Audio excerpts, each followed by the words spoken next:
On me nomme monstre, on m'appelle démon. Mais ils oublient que l'histoire est un psaume écrit par les lâches. J'ai vu mon sang trahi, ma lignée profanée. Là j'ai atteint une gnose amère. Le pouvoir ne se mendie point, il s'impose par le sacré effroi. Je suis Vlad III, le Dracula, et ceci est la geste de la manière dont la mort elle-même apprit à me révérer. Voici les immortels, là où les légendes défient l'oubli. Abonnez-vous et prenez place au rang des héros.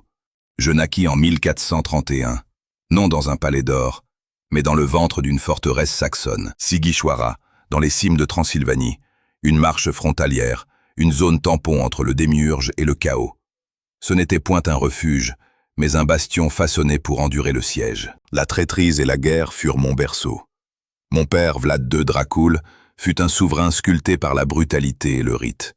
Il n'était pas qu'un prince, il était un chevalier d'élite, un initié. Adoubé dans l'ordre du dragon, une confrérie militaire fondée par le roi de Hongrie et consacrée par le pape. Sa mission était limpide, ériger un rempart pour défendre la chrétienté. Face à l'expansion de l'Empire ottoman, appartenir à cet ordre était un destin rare, périlleux et immuable. Une fois le serment prêté, nul retour n'était permis. Le dragon n'était point symbole, c'était une menace divine. Mon nom, Dracula, signifiait en latin « fils du dragon », mais dans les bouches du peuple et des ennemis, le sens muta vers quelque chose de plus obscur, plus proche du diable. En ce monde, les noms étaient des talismans, inspirant loyauté ou justifiant le régicide. Dès mon aube, je fus cerné par les tensions. La Valachie était une terre où les régents n'étaient point déchus par la loi, mais par le fer, le poison ou les fers aveuglants. Les boyards, notre caste noble, changeaient d'allégeance comme le vent. Un prince régnant avec clémence ne régnait guère longtemps. Quelle âme germe en sachant que le pouvoir ne se transmet jamais. Il ne fait que se conquérir. Je vis des émissaires arriver avec des sourires, repartir avec des menaces. J'entendis les prières publiques et les conspirations murmurées dans l'ombre. Les pièces frappées du dragon de mon père rappelaient à tous que nous étions la ligne de front de la chrétienté. Si nous tombions, les Ottomans déferleraient sur l'Occident sans opposition. Mon enfance ne connut ni chimère ni innocence. Elle fut pétrie d'acier, de serments brisés et de la certitude que la survie exigeait une volonté d'airain, sans hésitation.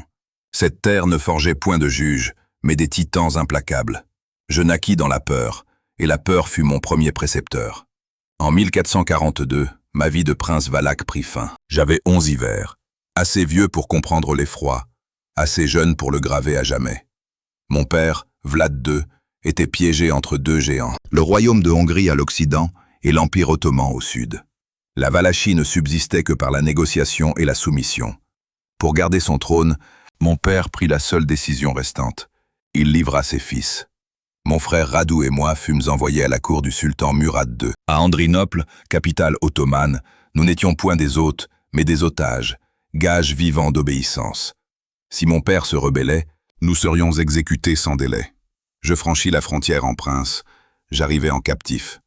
À la cour ottomane, je fus contraint de m'adapter avec célérité. J'appris la langue turque, l'étiquette de cour, la discipline martiale et la hiérarchie d'un empire érigé sur l'autorité absolue. Les Ottomans régnaient par l'ordre, non par le chaos. La peur n'était point émotionnelle, elle était systémique. Les exécutions étaient des liturgies publiques fréquentes. Je vis des têtes tranchées pour désobéissance, des officiels punis pour leurs échecs, des ennemis éliminés sans procès. L'empalement n'était point une rareté, c'était un outil, un avertissement, une méthode conçue pour ne pas être oubliée. Le châtiment n'était jamais dissimulé. La terreur était pédagogique. On m'enseigna l'histoire, les mathématiques, la science et la théologie islamique. Ils éduquaient l'esprit tout en brisant la volonté. L'obéissance était récompensée, la résistance promptement étouffée. La miséricorde était considérée comme une faiblesse. Mon frère Radu s'adapta, apprit la soumission et se fondit dans la cour. Je ne fis point de même. Je demeurai silencieux. J'observais les structures. J'appris comment la peur gouvernait les hommes plus efficacement que la loyauté. Quel prince est façonné par la captivité, l'humiliation et la menace constante. L'Empire ottoman déroba mon enfance, mais m'offrit une connaissance plus périlleuse, l'art d'imposer le pouvoir. Comment la soumission est créée et comment la peur devient loi. Je survécus et je retins tout. En 1447, les nouvelles atteignant mon confinement ottoman effacèrent toute trace d'enfance. Je portais encore en moi la trahison, cette lèpre rongeant la Valachie qui finit par consumer ma famille. Mon père, Vlad II Dracula ne fut pas renversé par le sultan, mais par ses propres boyards, la noblesse valaque s'alliant au régent hongrois Jean Hunyadi, un homme qui devint ma némésis. Mon père tenta de manœuvrer, de négocier. Il échoua. Ils le traquèrent près de Balteny, le capturèrent et l'assassinèrent à froid. Ils lui tranchèrent simplement la tête. Une fin vile pour un prince qui se voyait comme un guerrier de la chrétienté. Le sort de mon frère aîné, Mircea II, fut bien plus atroce. Mircea était un guerrier habile, apte à diriger la Valachie. Les boyards fidèles à Hunyadi le capturèrent. Ils lui refusèrent une mort prompte. Pour garantir qu'il ne put jamais mener de révolte, ils l'aveuglèrent avec des fers rougis. Puis, dans un acte de sauvagerie calculé, destiné à effacer tout symbole de résistance, ils l'enterrèrent vivant sur la rive d'un fleuve. Tandis que la terre se durcissait autour de lui, ce fut une mort lente par asphyxie, sur la terre même que nous étions censés hériter. J'étais à des centaines de lieues, pion sous la garde du sultan, mais je ressentis chaque instant de son agonie. Je sentis le sable dans la gorge de Mircea. Le deuil se mua en une froide et précise intention. En Valachie, la loyauté n'existait point comme monnaie. Je vis les nôtres se vendre pour un fragment de pouvoir éphémère. Ce jour-là, la nouvelle du meurtre de mon père et de mon frère Mircea endurcit mon âme. La leçon était cruelle. En un monde régi par l'ambition, la survie ne dépend ni de l'honneur ni de la noblesse, mais de la terreur. Protéger la Valachie et sécuriser mon trône devint une obsession. Cet après-midi-là, je jurais, aucun boyard, aucun Hongrois, aucun Turc ne me trahirait plus, sans payer un prix plus terrible que la mort. Ce serment devint ma loi, et ma loi serait écrite en sang. Libéré par les Ottomans, j'avais à peine 17 ans. Le sultan me voyait comme un pion, une manière de déstabiliser le gouvernement pro-hongrois de Valachie. Ma chance apparut quand Jean Hunyadi, le régent hongrois et architecte de ma ruine, marcha au sud pour une croisade contre les Turcs. Il laissa le trône valaque vulnérable, occupé par son protégé Vladislav II. Début octobre 1448, je marchais sur la Valachie avec un soutien ottoman modeste et quelques loyalistes. Un risque calculé. J'utilisais les ressources de mon ennemi primaire pour reprendre mon droit d'aînesse face aux traîtres internes. Je m'emparais de la capitale, Targoviste. Je réclamais le trône. La principauté était mienne pour la première fois. Mais ce fut une victoire fugace, bâtie sur des fondations fragiles. La croisade d'Hunyadi fut écrasée, à la seconde bataille de Kosovo. La défaite fut une catastrophe pour les forces chrétiennes européennes. Avec son armée décimée, mon rival Vladislav II réussit à revenir avec les restes de ses boyards, capable de submerger ma modeste armée nouvellement formée. Mon premier règne ne dura qu'environ 60 jours, le temps de réaliser la fragilité du pouvoir. Je fus chassé, forcé de fuir pour sauver ma vie, cherchant refuge dans les terres ottomanes, puis vers le nord, en Moldavie, sous la protection de mon oncle Bogdan II. Cette défaite rapide m'enseigna une leçon vitale qui définirait mon futur. Une leçon que personne ne m'enseigna à la cour du sultan ou au château de mon père. Le pouvoir n'est ni hérité, ni offert en don par des empires lointains. Il se conquiert et s'impose par une force écrasante, un calcul impitoyable et une volonté de faire. J'appris que se reposer sur autrui, turc, hongrois ou même la famille, était le jeu des sots. Pour régner sur la Valachie, je devais devenir le maître incontesté de mon destin, et je m'assurerais que la prochaine fois que je prendrais le trône, il serait permanent et dévastateur. Je passai 8 longues années en exil, réfugié politique désespéré après la chute catastrophique de Constantinople en 1453. Le paysage géopolitique bascula violemment. L'Europe avait besoin d'un État tampon fiable. Les Hongrois, sous ma némésis Jean Hunyadi, virent enfin mon utilité. J'étais endurci par la souffrance et prêt à combattre les Ottomans sans merci. Je correspondais parfaitement à leurs critères sombres. En 1456, le décor était planté. Hunyadi lança une campagne vers Belgrade. C'était mon moment. J'obtiens un soutien hongrois crucial et une petite force mercenaire disciplinée. Ma cible était claire, mon cousin Vladislav II, l'usurpateur faible qui m'avait volé le trône. Nous nous rencontrâmes en bataille près de la capitale, Dargoviste. Cette fois, je ne comptais ni sur la générosité ottomane, ni sur la loyauté versatile des boyards. C'était ma guerre. Je le vainquis, le tuant en combat singulier. Une fin viscérale pour un usurpateur et un symbole de la faiblesse valaque. Le trône m'appartenait par la force brute. Je réclamais le trône de mes pères. J'étais Vlad III, voïvode de Valachie. Mais je ne revins pas comme le garçon naïf qui avait fui. Je revins comme un homme consumé par la vengeance et une nouvelle philosophie brutale de gouvernance. J'avais fini de quémander la loyauté. J'entendais la commander par une domination absolue. Mon règne ne débuta pas par un couronnement, mais par une purge. Je remodelais le royaume par la terreur absolue. Les lois imposées étaient simples, sévères et absolues. La punition était un spectacle public, la désobéissance fatale. Je devais briser systématiquement le cycle endémique de la trahison interne, qui avait tué mon père et mon frère. Mon message était sans équivoque. Si vous trahissez le voïvode, votre vie ne s'achève pas dans une bataille honorable, mais dans un spectacle public agonisant. J'établissais un nouvel ordre où la peur était le fondement incontesté de la stabilité. Chaque vol, chaque mensonge, chaque indice de déloyauté serait accueilli avec la réponse la plus extrême imaginable.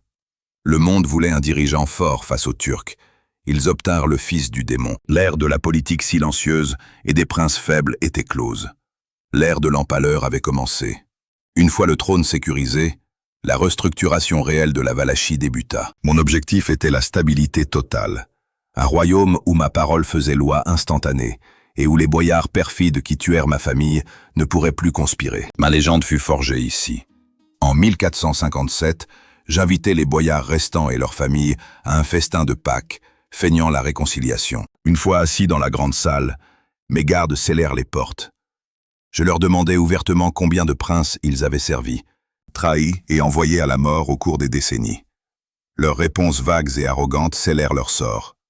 Les plus âgés et faibles furent empalés sur le champ. Les plus jeunes et vigoureux, je marchai au sud vers les montagnes pour bâtir une forteresse à Poinari, où ils travaillèrent sous le fouet jusqu'à ce que mort s'ensuive. Des centaines de traîtres furent purgés. D'un seul coup décisif, j'introduisis ma méthode de justice. L'empalement, lent, visible et inoubliable. Les Turcs avaient leur version, mais je la perfectionnais.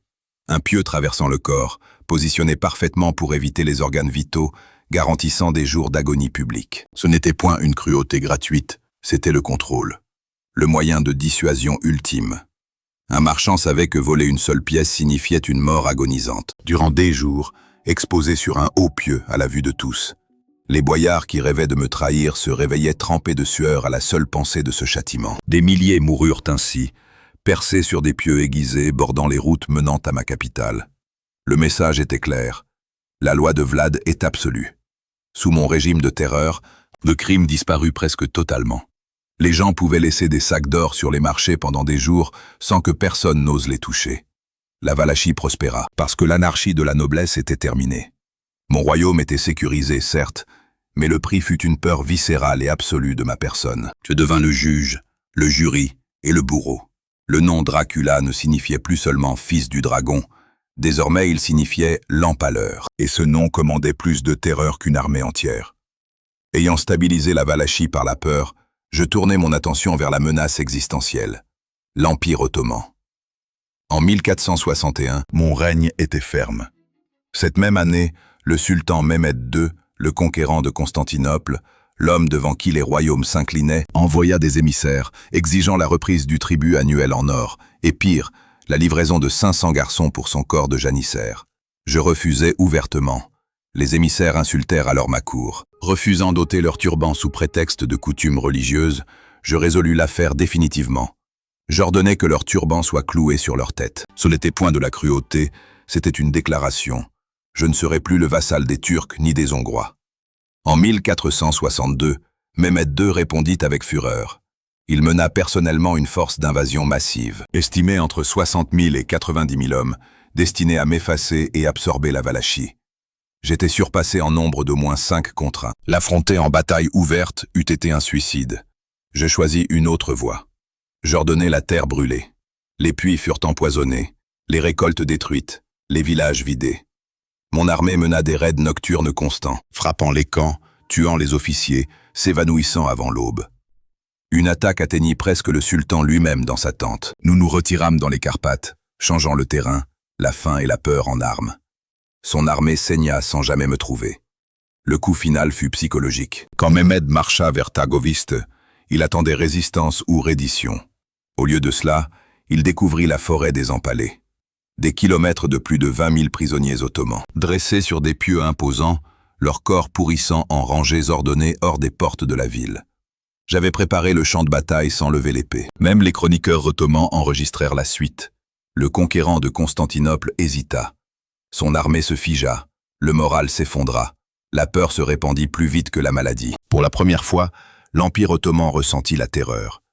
Mehmed fit demi-tour vers Constantinople. La Valachie resta debout. Je ne défendis point l'Europe avec des armées massives. Je la défendis avec une peur calculée. Ma victoire sur Mehmed II fut un triomphe de la volonté. La terreur avait sauvé un royaume. J'avais forcé le conquérant de Constantinople lui-même à battre en retraite, chose qu'aucun dirigeant européen n'avait accomplie. La chrétienté aurait dû me saluer comme son bouclier contre la marée ottomane, pressant vers l'ouest. Au lieu de cela, la trahison revint. Le roi Mathias Corvin de Hongrie, fils de mon vieil ennemi Jean Hunyadi, devait être mon allié. La papauté lui avait envoyé de vastes sommes d'or pour financer une croisade et soutenir ma guerre. Cet argent n'atteignit jamais la Valachie. Quand les Ottomans se retirèrent, les forces hongroises avancèrent, non pour me renforcer, mais pour me destituer. Une Valachie ayant fait reculer le sultan était soudainement trop forte, trop indépendante, et un voïvode régnant par la peur était impossible à contrôler.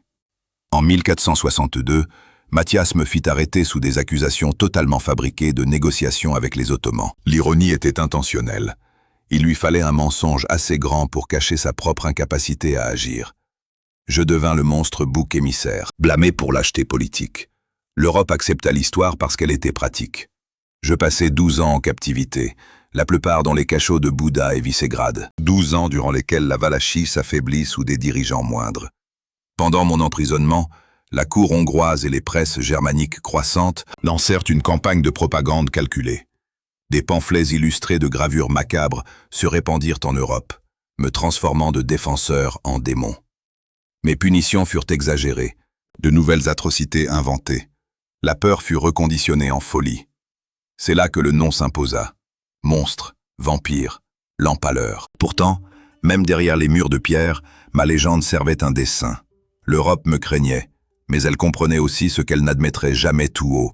Seul un monstre pouvait tenir la ligne face au sultan. Ma captivité était un théâtre politique, un délai. J'endurais les ténèbres sachant une vérité. Quand la Valachie ferait face à l'annihilation à nouveau, ils appelleraient leur monstre, et je répondrais. 12 ans de ma vie furent volés par les intrigues de Mathias Corvin, mais ma volonté ne brisa jamais. En 1475, l'équilibre politique de l'Europe bascula encore. La Hongrie finit par reconnaître son erreur. Sans mon règne de peur, la Valachie s'était effondrée dans le chaos, devenant effectivement une province ottomane dirigée par des marionnettes faibles, n'inspirant ni loyauté ni résistance. L'Europe avait appris la leçon qu'elle refusait d'admettre. La terreur était la stabilité. Ils avaient besoin de moi. Je fus libéré, non comme un homme pardonné, mais comme une arme récupérée. Un dirigeant forgé par la captivité et la légende. Pour assurer ma loyauté, j'épousai une parente catholique de Mathias Corvin, me liant formellement à la Hongrie et au Vatican. Une alliance calculée. Je n'étais plus seulement le sauvage voïvode de Valachie, je régnais désormais avec une légitimité diplomatique et un soutien étranger. En novembre 1476, avec des forces hongroises et des troupes moldaves envoyées par le futur Étienne le Grand, je marchais sur la Valachie pour la 3e fois. Le prince fantoche ottoman s'enfuit sans résistance. Je réclamais mon trône. Il n'y eut point de célébration. La terre était épuisée, le peuple lassé de la guerre, et chaque ennemi, interne comme externe, attendait ma chute. Mon retour fut aussi bref que je le craignais. L'hiver approchait, mes alliés retirèrent la plupart de leurs forces, me laissant avec une petite garde personnelle. Une fois encore, la Valachie était seule. Les Ottomans avancèrent prestement, leur armée revint, menée par mon rival Basarab III Layota, le prince fantoche, qui avait fui des semaines auparavant, et revenait avec le soutien total du sultan. Les chances étaient accablantes. Je ne m'enfuis point, je ne négociais point. Je compris que c'était l'acte final. Je combattis jusqu'au bout, comme un prince de l'ordre du dragon devait le faire.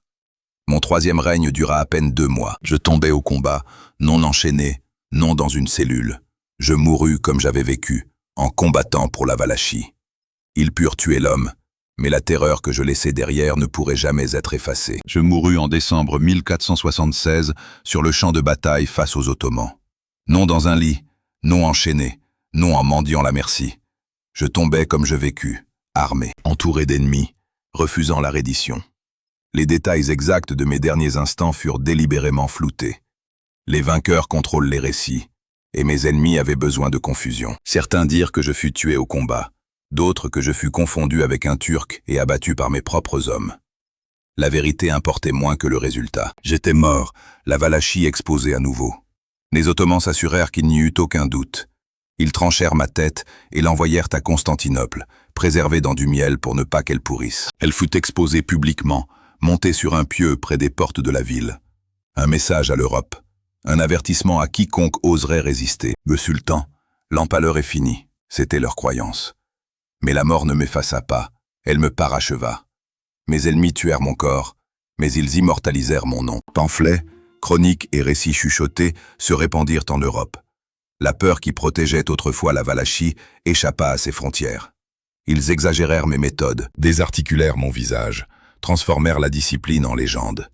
Au fil du temps, l'histoire pourrit en mythe. On ne parlait plus de Vlad III, voïvode de Valachie. On parlait d'un monstre, d'un démon, d'une chose revenue de la mort. Ils crurent qu'envoyer ma tête à Constantinople mettrait fin à ma défiance. Au lieu de cela assura ma survie. Les empires tombèrent, les sultans périrent, les royaumes s'évanouirent.